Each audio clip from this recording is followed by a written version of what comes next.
Well, it's been a pretty astonishing week. I've been following the Trump train all around the United States of America. I've been to Arizona, I've been to Michigan, Pennsylvania, and some other eastern seaboard states. It's been remarkable, astonishing. I mean, there you are. You're at an airfield base, waiting, and Air Force One appears on the horizon, and it touches down, and the music plays. Queen's We Are the Champions, Phil Collins, Something in the Air Tonight, David Bowie. Interesting, nearly every singer was born in England. I'm told that Trump chooses the music himself, and then the guy arrives, he walks up the catwalk, they're going bonkers, they're screaming, "We love you," and you know what? They actually, genuinely, really do. I think ever since the second debate, that the guy's been on fire. I mean, literally been on fire. In fact, been in the best form I've ever seen him in. And it's really odd, being the only foreigner at these rallies of 30, 40,000 people. And it's really odd, the Trump base, I mean, they're bigger Brexiteers that I've got in the Brexit party. They're true believers. And the president himself, at every rally I went to, somehow sort of pointed me out in the crowd. He even got me up on the stage in Arizona. And I've been a huge supporter of Trump for the last 4 years. And I know that sometimes his manner and his style upset people. You know, he's pretty blunt. He's a New Yorker, after all.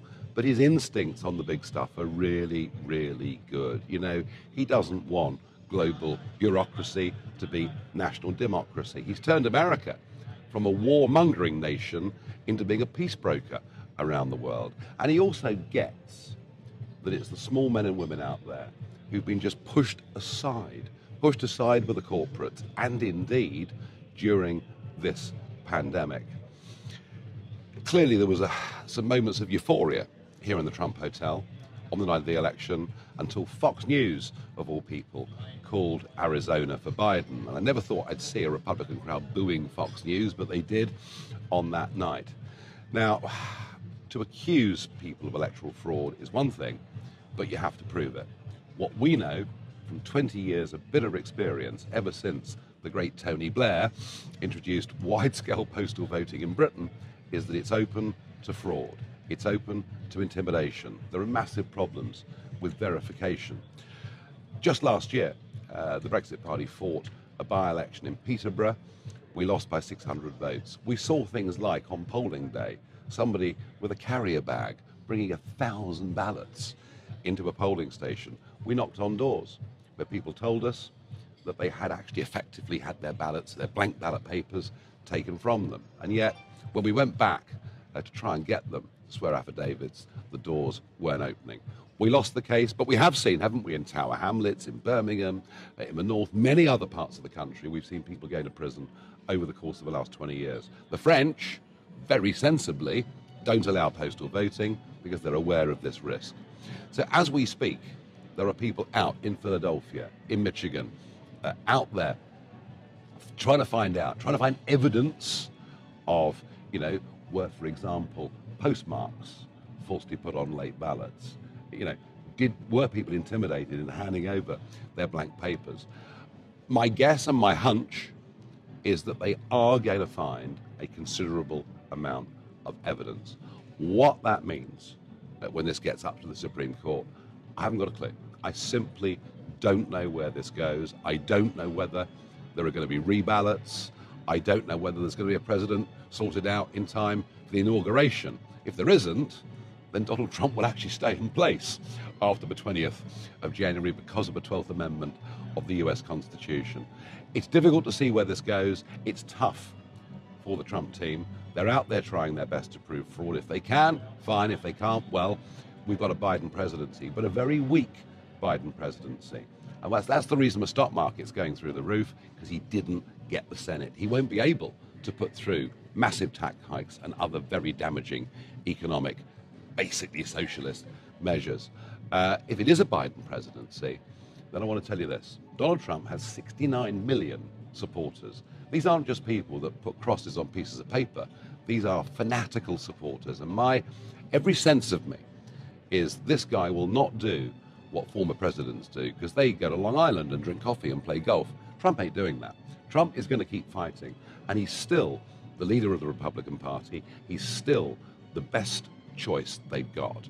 And the inroads he's made in this campaign into Latino voters and black voters is, I think, a trend that's here to stay. Indeed, at the election party here in the Trump Hotel, a group of rappers arrived with full body art, and everyone told me, wow, Nigel, these guys are a big deal. I'd never heard of any of them, but hey, maybe that's my age. So I think he's here to stay. I think if he does turn out that he's lost, I don't doubt for a minute he's going to fight again in 2024. So it's been an amazing week. It's been a huge experience, a big disappointment in the end on the evening. And I'm flying back in a minute to lockdown UK. And at least in America, there's been a debate. You know, Biden wants to lock America down, wants to do what Boris has done and what many other European countries have done. Trump says, no, we can't do this, we can't afford to do this. The cure is worse than the disease. And the Americans at least have had a debate about this. What have we had? All right, there are some Tory rebels. But, you know, over 500 parliamentarians have voted for us to be in lockdown. It came in last night. It is not just catastrophic for small and medium-sized businesses, because if the local shop's closed and you want to buy a pair of shoes, go to Amazon. You see, it's the big companies that are winning. It's the little people that are losing. And as for health, you know, when you see these figures, such as lung cancer diagnoses down by 75%, you know, you realize that actually the health cost is going to be even worse than it would be of people dying from or with COVID-19. And as for civil liberties, well, I mean, are we just prepared to lock ourselves up and live under house arrest? Well, I guess that's what I've got 2 weeks of, because I'm going to have to quarantine. Although, given that the pubs are closed, I suppose there's nowhere to go anyway, really, is there?